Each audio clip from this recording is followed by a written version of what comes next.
Hello, my name is Leo. I'm 34. I fix appliances. It's not a glamorous job, but it's an honest one.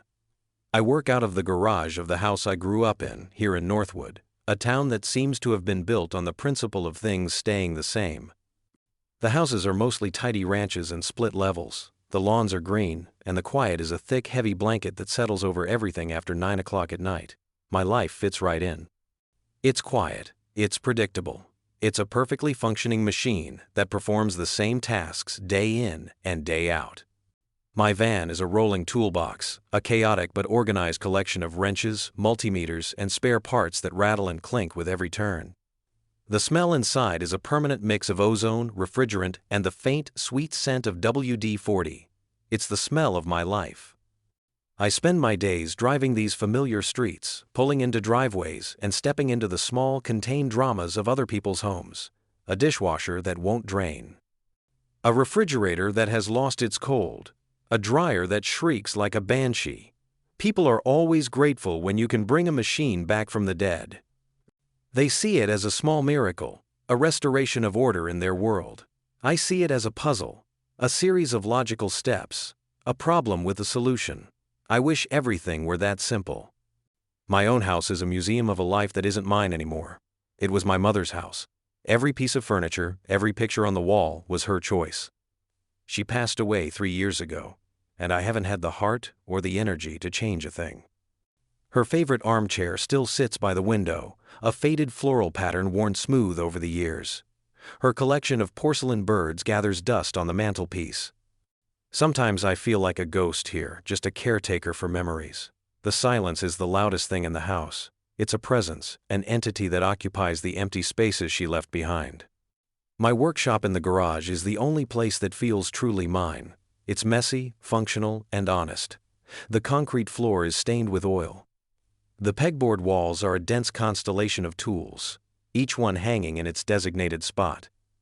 A long workbench runs along the back wall, cluttered with the guts of machines I'm working on. Motors, timers, heating elements. This is my sanctuary. Here, the silence isn't lonely, it's focused. When I'm tracing a faulty circuit or replacing a worn-out bearing, the rest of the world fades away. There is only the problem and my 2 hands. There is a deep, satisfying peace in that, a kind of purpose that I struggle to find anywhere else. My routine is simple. I wake up, make coffee, and check my schedule for the day. I spend my hours in other people's kitchens and laundry rooms. I eat dinner alone, usually something simple I can cook in one pan. I watch television, but I don't really follow the shows. The noise is just a way to fill the silence. It's a life built on a foundation of not unhappiness. I'm not miserable, I'm not depressed. I'm just stalled, stuck in neutral. My life is a machine that's running perfectly but isn't actually going anywhere. I have a roof over my head. I have work that pays the bills. I should be content. But sometimes, late at night, when the television is off and the only sound is the hum of the refrigerator I fixed last year, a profound loneliness settles in my chest. It's a quiet ache, a question without an answer. Is this all there is? I suppose I've always been this way, even when Mom was alive. Quiet. Observant, more comfortable with machines than with people. Machines are predictable. You can read their schematics. You can understand their purpose. People are a mystery. They have hidden wiring and faulty circuits you can't see. They break down for reasons that don't make any logical sense. My mother used to worry. "You need to get out more, Leo," she would say, her voice full of a gentle concern that I never knew how to respond to. "Meet a nice girl. Don't end up a lonely old man in this big empty house." I know she meant well. But the idea of navigating the complexities of another person felt more daunting than rebuilding a transmission from scratch. So I just kept my head down and my hands busy. It was easier. It was safer. The days bleed into one another. Tuesday feels like Thursday. May feels like September. The seasons change. The trees on my street turn from green to gold to bare. But the rhythm of my life remains constant. The rattle of the van, the hum of a functioning appliance, the click of the front door locking behind me at the end of the day. It's a steady, monotonous beat, a song on repeat. I had long ago accepted that this was the way things were. I wasn't looking for anything to change. I wasn't expecting it. And then, one Tuesday that felt just like any other, the phone rang. It was a standard service call, a dishwasher not cleaning properly. I wrote down the address, a street over in the Willows, the nicer part of town where the houses are bigger and the trees are older. It wasn't until I was writing down the name that a flicker of something registered in my mind. Reed, Clara Reed. The name was familiar, but I couldn't immediately place it. I shrugged, clipped the work order to my clipboard, and finished my coffee. It was just another job, another broken machine waiting for a solution. I had no idea it was the beginning of a fault line, a crack in the quiet, predictable foundation of my life. I had no idea that some things, once broken, can't be fixed the same way twice. The drive to the Willows only took 10 minutes, but it felt like crossing into a different country. Here, the houses were set back farther from the road, shielded by manicured hedges and old-growth oaks. The silence here was different from the silence in my neighborhood. It was a curated, expensive silence, the kind of quiet that comes from having enough money to build walls around your life.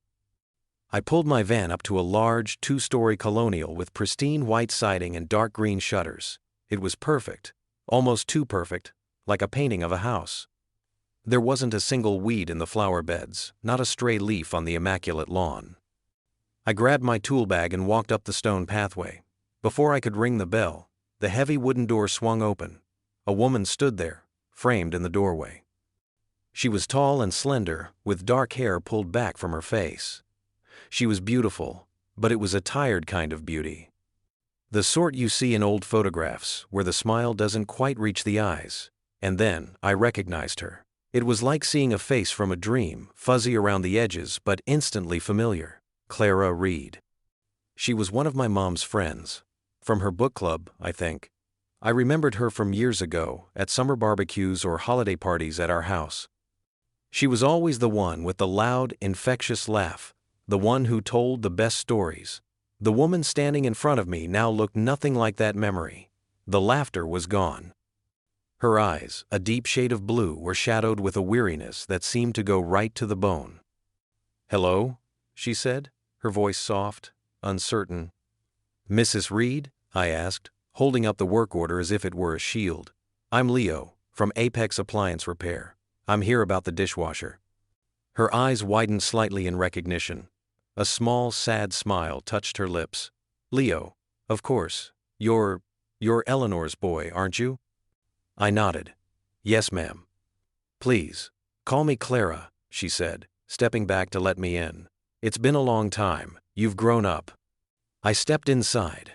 The interior of the house was just like the exterior, perfect, immaculate, and cold. The floors were gleaming hardwood. The walls were a sterile shade of gray, and the furniture looked like it had been chosen from a catalog and never actually used. There were no family photos on the walls, no clutter on the tables. It felt less like a home and more like a showroom. A deep, oppressive quiet hung in the air. "The kitchen is this way," she said, leading me through a formal dining room. I followed her, my heavy work boots feeling clumsy and out of place on the polished floors. The kitchen was enormous, a sea of stainless steel and white marble.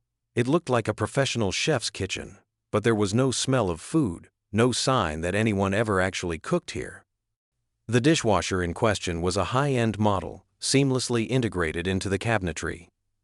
"It just stopped cleaning," Clara explained, her arms crossed over her chest as if she were cold. "It runs, but the dishes come out. Well, they come out the same way they went in." "All right, let me take a look," I said, glad to have a task to focus on. I knelt and opened the dishwasher door. The problem was immediately obvious. The filter at the bottom was completely clogged with food debris. It was a 5-minute fix, a simple problem with a simple solution. As I worked, unscrewing the filter cap and cleaning it in the sink, I was acutely aware of her presence behind me. She didn't leave the room. She just stood there, watching me, wrapped in that heavy silence. I could feel her loneliness. It was a tangible thing, as real as the cool marble of the countertops. It was in the way she held herself, the way her gaze drifted to the window overlooking the perfect, empty backyard. I thought about the woman I remembered, the one who laughed with her whole body. What had happened to her? Where did all that light go? Your mother, she said suddenly, her voice startling me in the quiet room. I miss her. She was a good friend. She always knew the right thing to say. Yeah, I said, my voice rough. She was good at that. I finished cleaning the filter and screwed it back into place. That should do it. You just have to remember to clean this out every few weeks. Oh, of course. Silly of me, she said, though she didn't seem to be listening. Her focus was somewhere else entirely. Just then, I heard the crunch of tires on the gravel driveway. Clara flinched. It was a small, almost imperceptible movement, but I saw it. Her posture straightened, her hands clasped tightly in front of her. A mask of placid neutrality settled over her features, erasing the flicker of sadness that had been there a moment before. I packed up my tools and wrote out the invoice. She paid with a credit card, her movements quick and efficient. Our hands brushed as she passed it to me, and her skin was ice cold. Thank you, Leo, she said, her voice back to that polite, distant tone. Any time, I replied. As I walked to the door, I turned back to look at her. She was standing in the middle of her perfect, sterile kitchen, looking small and lost. For a split second, our eyes met across the vast, silent house. In that look, I saw a flicker of the real Clara, a flash of desperation, a silent plea. It was a moment of connection so raw and unexpected that it felt like a small electric shock. I saw her loneliness, and in that instant, I think she saw mine, too. Then it was gone. She gave me another one of those small, sad smiles and turned away. I let myself out, the heavy door clicking shut behind me, sealing her back inside her beautiful, silent prison. The job was done, but as I drove away, I couldn't shake the feeling that something was still deeply, fundamentally broken in that house. A week went by. Life settled back into its predictable rhythm. I fixed a rattling washing machine for an elderly couple, replaced a faulty ice maker in a family's side-by-side refrigerator, and spent an afternoon wrestling with a stubborn oven thermostat. Each job was a small, contained story, and once it was over, I moved on to the next. But the thought of Clara Reed lingered at the back of my mind. I kept seeing her face, the deep, swimming sadness in her eyes. I wondered about the man whose arrival had made her flinch. I wondered what it was like to live in a house that felt more like a museum than a home. It was none of my business, of course. I was just the repairman. But the image of her, so small and alone in that vast kitchen, had imprinted itself on me. Then, on a Friday morning, my phone rang. The caller ID showed her name. Hello, Leo. It's Clara Reed, she said. Her voice was hesitant. I'm so sorry to bother you again, but it's the dryer this time. It's making a terrible noise, a sort of rhythmic banging. My first thought was that it was a pretext. A rhythmic banging in a dryer is almost always something simple. A zipper, a button, a coin left in a pocket. It wasn't an emergency. But the slight tremor in her voice told me something else was going on. I can be there in an hour, I said without hesitation. When I arrived, the house was just as quiet and immaculate as before. Clara met me at the door, wearing a simple gray sweater that seemed to drain the color from her face. She led me to a spacious laundry room that was cleaner than most people's kitchens. The high-end washer and dryer stood side by side like silent, silver sentinels. It started this morning, she said, gesturing toward the dryer. It's very loud. I opened the dryer door and ran my hand around the inside of the drum.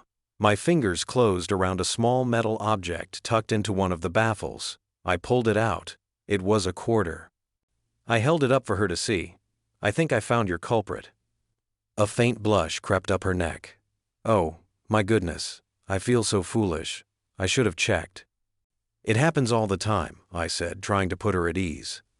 I wrote no charge on a slip of paper and handed it to her. No parts, no labor, just a loose coin. She took the paper but didn't look at it. Would you like a cup of coffee, Leo? For your trouble. It was an offer, but it felt like a plea. I'd like that very much, I said. We sat at the huge marble island in her kitchen, the coffee cups looking small and fragile in the cavernous space. The silence stretched between us for a moment, but this time it felt different. Less oppressive, more expectant. She was the one who broke it. Eleanor talked about you all the time, she said, staring down into her cup. She was so proud of you, the way you could take anything apart and put it back together. She said you had magic hands. I felt a warmth spread through my chest. She just said that because I fixed her toaster once. Clara laughed, a small, rusty sound, as if she hadn't done it in a long time. No, it was more than that. She admired your patience, your focus. She said you saw the world differently than other people. Jai. We talked for nearly an hour. She told me stories about my mom and their book club, about the time they all tried to make wine and it ended up tasting like vinegar. I found myself talking, too, more than I usually did. I told her about my work, about the satisfaction of making something broken work again. In the safe, neutral territory of my mother's memory, a bridge was being built between us. As we talked, she began to open up, dropping small, careful hints about her own life. She mentioned her husband, Richard, was a partner at a law firm downtown. He works very long hours, she said, her gaze drifting away. He's very dedicated. The words were simple, but the way she said them was heavy with unspoken meaning. She told me she used to paint. There was a studio upstairs, she said, but she hadn't been in it for years. I just lost the inspiration, I suppose. I didn't press for details, I just listened. I've learned from my work that sometimes the best diagnostic tool is just to be quiet and pay attention. You listen for the small, irregular sounds a machine makes before it breaks down completely. And as I sat there, listening to Clara, I could hear the sound of a life quietly falling apart. This became our new routine. About once every 10 days I'd get a call. The garbage disposal was humming strangely. The refrigerator light was flickering. The oven temperature seemed off. The problems were always trivial, easily solved in minutes, but the repair was never the real reason for the call. The real reason was the hour that followed, sitting at her kitchen island with cups of coffee, talking. Each time she revealed a little more of herself. She spoke of a loneliness so profound, it felt like a physical weight. She described feeling invisible, like a piece of furniture in her own house, polished and maintained but never truly seen. Richard, her husband, was a ghost in her stories, an absent presence defined by his long work hours, his exacting standards, and his emotional distance. I never offered advice. I never told her what to do. I just provided a space for her to put her feelings into words, a quiet, non-judgmental presence. I was the repairman, and in a way, that's what I was doing. I was listening to the machine, letting her vent the pressure that had been building up inside for years. I started to look forward to her calls. The sound of her voice on the phone, the hour of quiet conversation in her sterile kitchen, became a small point of light in my own gray, monotonous week. I was becoming attached to her sadness, and the thought was both comforting and deeply unsettling. I was an observer, a safe harbor, but I was beginning to feel the tide of her unhappiness pulling at me too. One evening, well after dark, my phone rang. It was Clara. Her voice was tight with a panicky edge that I hadn't heard before. Leo, I'm so sorry. I know it's late, but the washing machine, it's leaking. There's water all over the floor.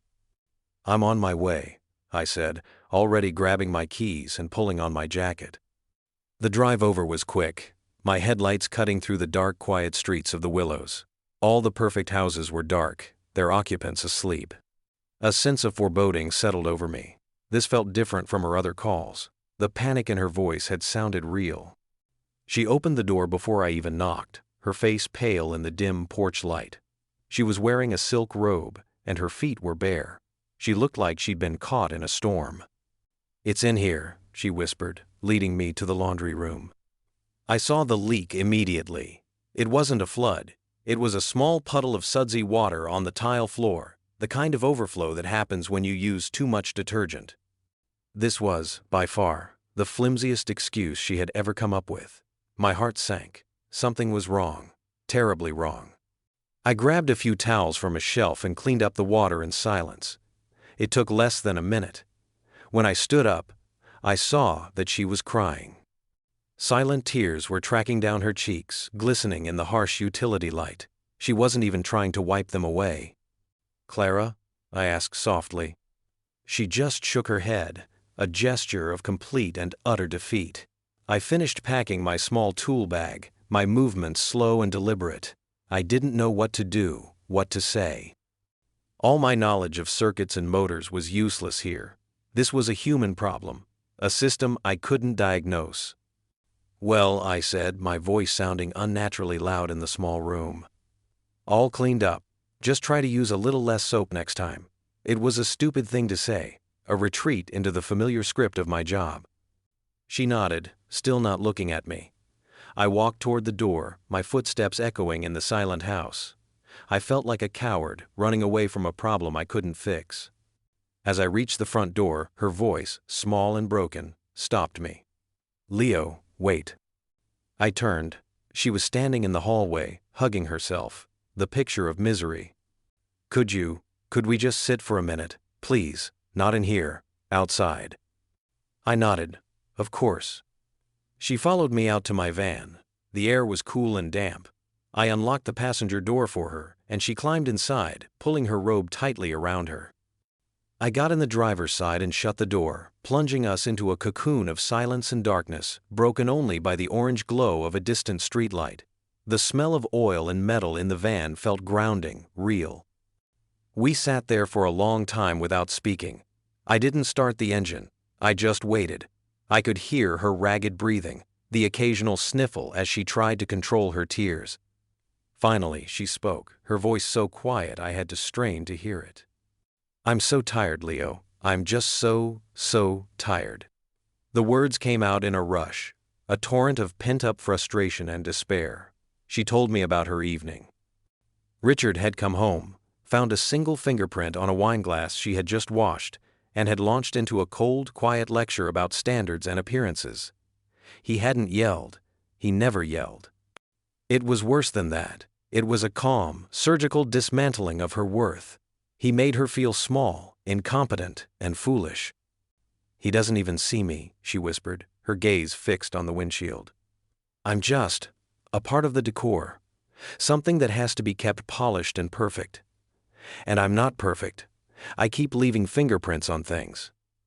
A sob escaped her, a raw, painful sound. I wanted to reach out, to put a hand on her shoulder, but I didn't. I just sat there, my hands gripping the steering wheel, and let her talk. I was an anchor, a fixed point in her swirling sea of sorrow. That was the only thing I could offer her. She finally looked at me, her eyes shimmering with tears in the dim light. Her expression was one of raw, painful vulnerability. "There was no leak, Leo," she said, her voice cracking. "I used too much soap on purpose. I couldn't stand being in that house alone with him for one more minute. I had to have a reason to see a friendly face." She took a shaky breath. I think I just staged a washing machine emergency to see you." The confession hung in the air between us, stark and honest. It was the bravest thing I had ever heard anyone say. She had stripped away all pretense and shown me the broken, desperate truth of her life. My role here was suddenly crystal clear. I wasn't just the repairman anymore. I was the witness. I cleared my throat, searching for the right words, but there were none. So I settled for the truth. "I'm glad you called," I said, my voice keyed but steady. Her shoulders slumped in relief, and she let out a long, shuddering breath. It was all she needed to hear. It was acceptance. It was a promise that she wasn't foolish, that she wasn't alone in her desperation. We sat in the quiet cab of my van for another half an hour, the silence no longer empty, but filled with a profound, unspoken understanding. In that moment, our strange, fragile connection, born of broken appliances and quiet coffee, solidified into something real. Something strong, something that might just be able to bear the weight of what was to come. After that night, a shift occurred. The pretense of broken appliances fell away. We didn't need it anymore. Clara would call, her voice steadier now, and simply ask if I had time for coffee. Sometimes we met at her house, sitting at the cold marble island that was becoming our spot. Other times, she would suggest a small, quiet cafe on the other side of town, a neutral ground where she seemed to breathe a little easier. Our conversations deepened. She talked more about her painting, about the vibrant colors she missed putting on a canvas. She spoke of the woman she used to be, before her life had shrunk to fit the dimensions of her perfect, silent house. I found myself talking more too. I told her about my dad, who I barely remembered, and about the quiet, comfortable life I'd had with my mom.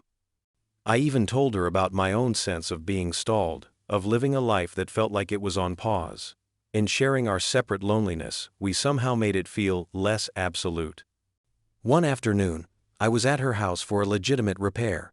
The ice maker in her Sub-Zero refrigerator had finally given up the ghost. It was a complicated job that required me to pull the heavy unit away from the wall. As I was lying on my back, working in the tight space behind the fridge, the front door opened and closed. "I'm home," a man's voice called out, sharp and impatient. Clara, who had been sitting at the kitchen island, immediately stood up. The relaxed posture she'd had moments before vanished. She became tense, her shoulders rigid. A man in a perfectly tailored dark suit walked into the kitchen. He was handsome in a severe, angular way, with dark hair and eyes that seemed to assess everything for its value and find it wanting. He stopped short when he saw me, a half-visible pair of legs sticking out from behind his refrigerator. "What's this?" he asked, his voice dripping with condescension. "Richard, this is Leo," Clara said, her voice strained. "The ice maker is broken. He's fixing it." "Again?" Richard said, not looking at me but at Clara. He took off his suit jacket and draped it over a chair with meticulous care. "It seems like something is always broken in this house. Maybe we should just buy new ones, instead of paying this fellow to come over every other week." The implication was as sharp and cold as an icicle. It wasn't about the appliances, it was about me. My presence in his perfect house was an anomaly, a disruption he didn't approve of. I slid out from behind the refrigerator and got to my feet, wiping grease from my hands with a rag. I was a few inches taller than him, and my work clothes were stained and worn. We were from two different worlds, and the air in the kitchen crackled with that fact. "Should be all set now," I said, my voice even and professional. I directed my words to Clara, ignoring him. "It was a faulty solenoid valve. I replaced it." Richard looked me up and down, his gaze lingering on the dirt under my fingernails. It was a look of pure dismissal. I was the help. I was insignificant. "Send me the bill," he said, before turning his back on me completely and walking out of the kitchen. The tension didn't leave with him. It lingered, a toxic residue in the air. Clara looked pale and shaken. Her hands were trembling slightly. "I'm so sorry, Leo," she whispered, once we heard his footsteps going up the stairs. "It's all right," I said, packing my tools. "You don't have to apologize for him." But the easy warmth between us was gone, replaced by a nervous energy. I finished writing the invoice and left quickly. The encounter had changed things. It had given a face and a voice to the oppressive force in Clara's life. Richard wasn't just an absent husband. He was a cold, controlling presence who saw her as just another one of his pristine possessions. And I was a smudge on his perfect world. After that day, the calls stopped. A week passed, then two. The silence was heavy and unsettling. I worried about her. I thought about calling, but I didn't want to overstep. I didn't want to cause more trouble for her. Her husband's message had been clear: stay away. My life reverted to its old rhythm, but the monotony no longer felt comfortable. It felt empty. The quiet in my house was lonely again. I found myself driving through her neighborhood on my way home from jobs, a detour that made no logical sense. I would slow down as I passed her house, looking for a sign, a light in the window, anything. But the house always looked the same: perfect, beautiful, and silent. It was a fortress, and I couldn't see inside. I felt helpless, stuck on the outside of a problem I had no tools to fix. The steady presence I had offered her had been tested, and I had been forced to retreat. Now, all I could do was wait and hope that she was okay, trapped inside those perfect, quiet walls. The silence stretched into a third week. I tried to immerse myself in my work, taking on extra jobs, working late in the garage, anything to keep my mind occupied. But the thought of Clara was a constant, low hum in the background of my thoughts. Had Richard forbidden her from calling me? Was she all right? The not knowing was a dull ache. I had become accustomed to our conversations, to the small island of connection we had built. Now, I was adrift again, and I realized with a startling clarity just how much I had come to depend on it too. One night, a fierce thunderstorm rolled into town. Rain lashed against the windows of my house, and the wind howled, rattling the old window frames. I was in the living room, watching the news without really seeing it. The noise of the storm, a fitting soundtrack to my own internal turmoil. I felt restless, agitated. I kept thinking of her in that big, cold house, maybe listening to the same storm. Around 10 o'clock, there was a knock on my front door. It was a hesitant sound, almost lost in the roar of the wind and rain. I wasn't expecting anyone. My first thought was that a tree branch had fallen or a neighbor needed help. I opened the door, and my heart stopped. It was Clara. She was standing on my covered porch, soaked to the bone, her dark hair plastered to her face. She was shivering, whether from the cold or something else, I couldn't tell. She had no coat, just a thin sweater and jeans. In one hand, she clutched the strap of a small leather overnight bag as if it were a lifeline. She looked up at me, her eyes wide and dark in her pale face. They were filled with a terrifying mixture of fear and resolve. "Clara," I breathed, my voice barely a whisper. I stepped back, pulling the door wide open. "Get in here, you're soaked." She stumbled inside, dripping rainwater onto the worn wooden floor of my entryway. I shut the door, cutting off the howl of the storm, and the sudden silence in the hallway was deafening. She just stood there, dripping and shivering, looking lost and out of place in the warm, dim light of my home. My house, with its faded furniture and cluttered corners, was the complete opposite of hers. It was lived in. It was real. "Are you okay?" I asked, the words feeling hopelessly inadequate. She slowly shook her head, her eyes never leaving my face. A single drop of rain trickled down her temple like a tear.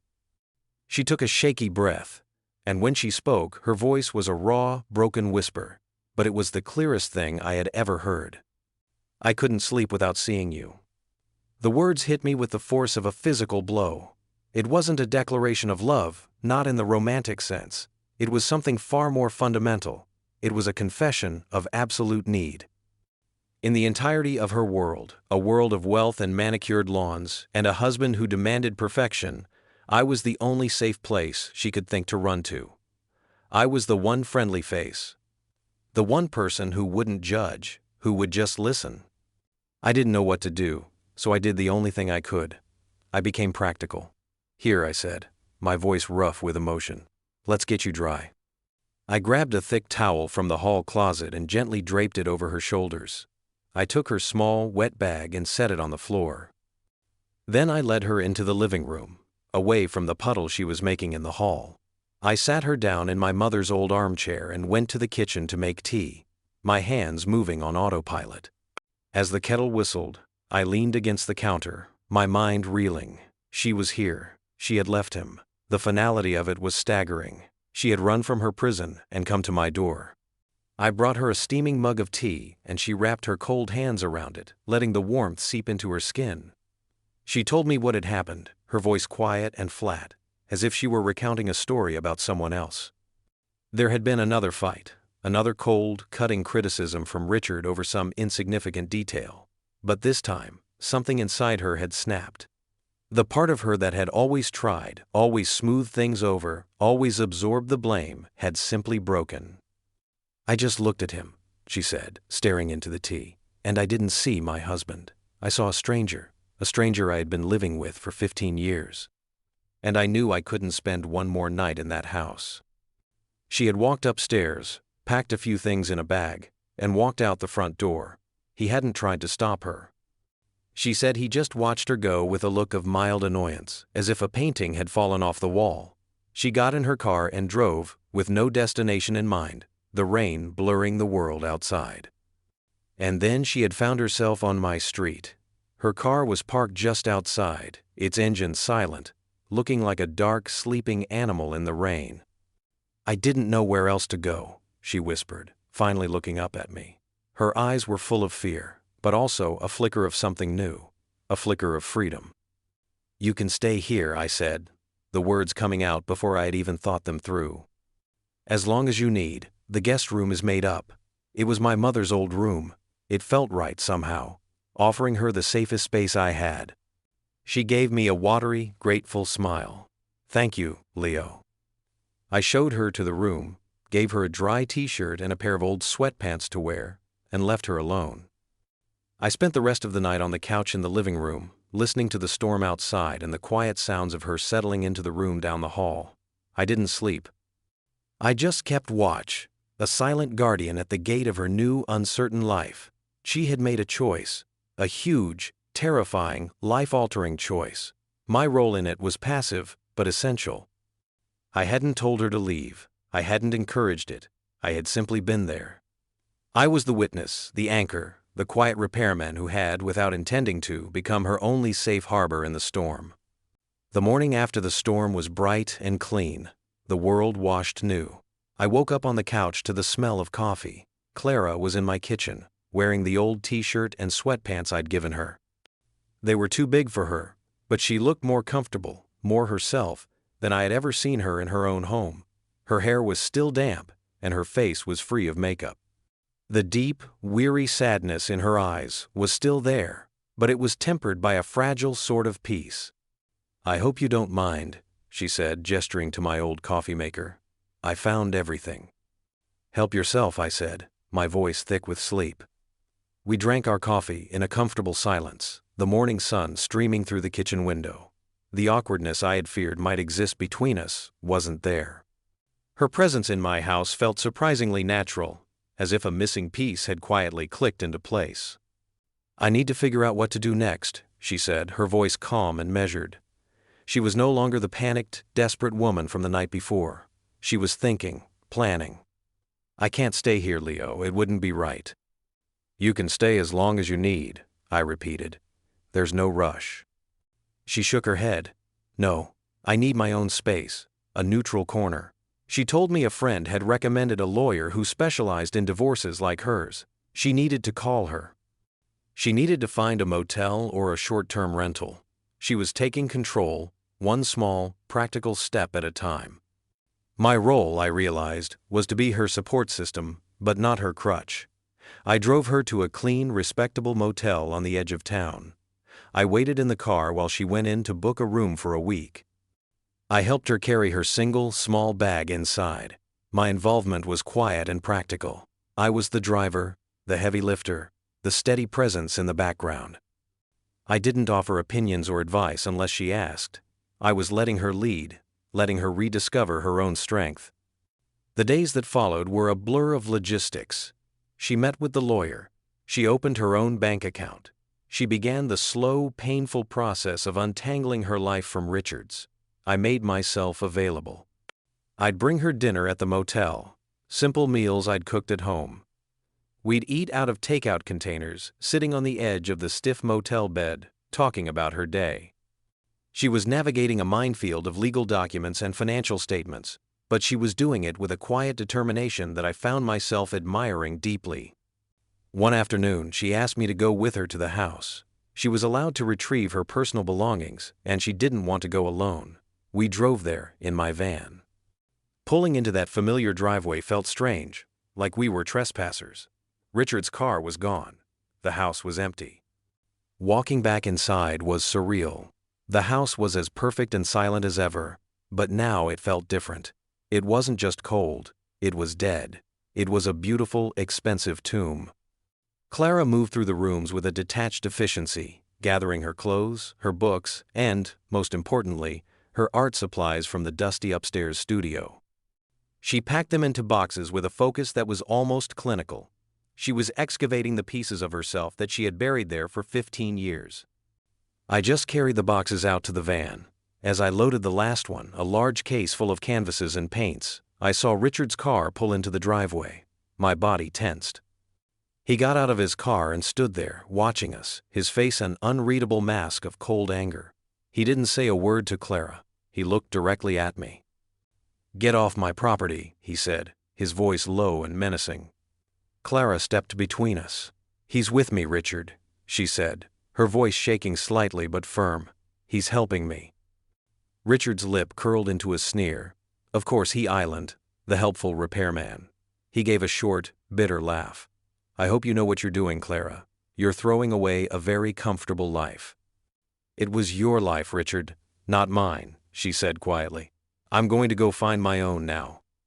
Without another word, she walked to my van and got in the passenger seat. I closed the rear doors, gave Richard one last, level look, and got in behind the wheel. As I backed out of the driveway, I saw him in the rearview mirror, standing there, a solitary, rigid figure in front of his perfect, empty house. He hadn't lost a wife. He had lost a possession, and it had inconvenienced him. We drove away in silence. After a few minutes, Clara reached over and placed her hand on my arm. It was a light, simple touch, but it was filled with a world of gratitude. Thank you, Leo, she said. Any time, I replied, and I meant it. A few months passed. The seasons began to turn again, the vibrant green of summer slowly giving way to the first hints of autumn gold. The divorce was proceeding, a slow, grinding legal process. Clara had found a small, two-bedroom apartment in an older building on the other side of town. It was nothing like her old house. The floors creaked, the windows overlooked a busy street, but it was hers. We had settled into a new kind of routine. We didn't see each other every day. She was busy building her new life, and I was busy with mine. She needed the space to stand on her own 2 feet, and I understood that. But we kept in touch. A text message in the evening to see how the other's day was. An occasional phone call. Sometimes, on a Sunday, I'd help her with something at her apartment, hanging a picture, fixing a leaky faucet. I was still the repairman, in a way, but the context had changed completely.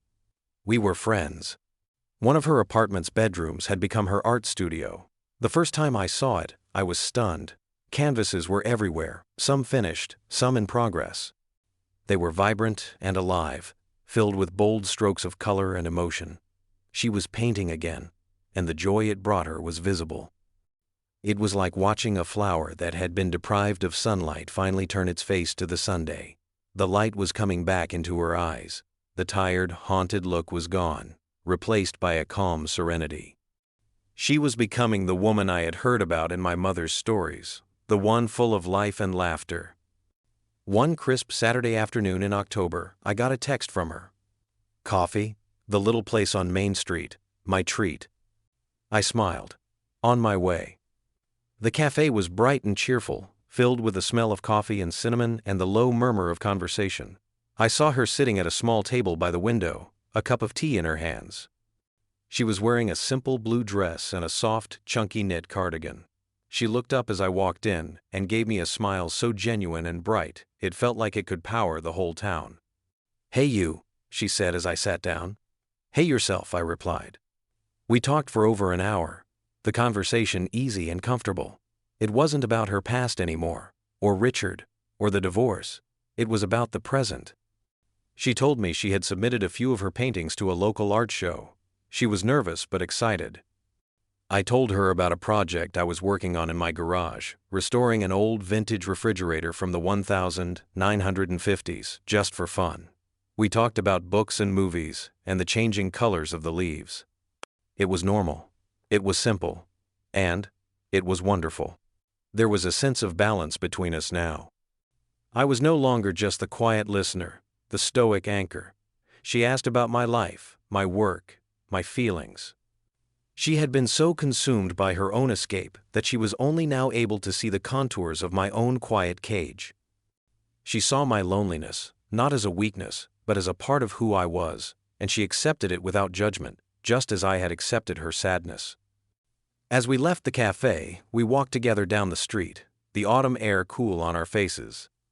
The comfortable silence that had always been a part of our connection settled between us again, but this time it was different. It wasn't a space to fill with unspoken pain. It was a space filled with unspoken possibility. She stopped at a corner, turning to face me. Thank you, Leo, she said, her voice soft. For everything. For listening. For being there. You don't have to thank me, I said. Yes, I do, she insisted gently. You showed me what it felt like to be seen. I don't think I'll ever be able to thank you enough for that. She reached out and gave my arm a gentle squeeze. Then she smiled that brilliant, genuine smile again and turned to walk toward her car. I stood there on the sidewalk and watched her go, a feeling of quiet, profound hope blooming in my chest. It wasn't a dramatic movie ending kind of feeling.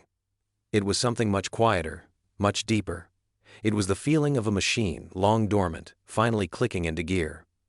Our story didn't have a neat and tidy conclusion. There was no grand declaration, no ride off into the sunset.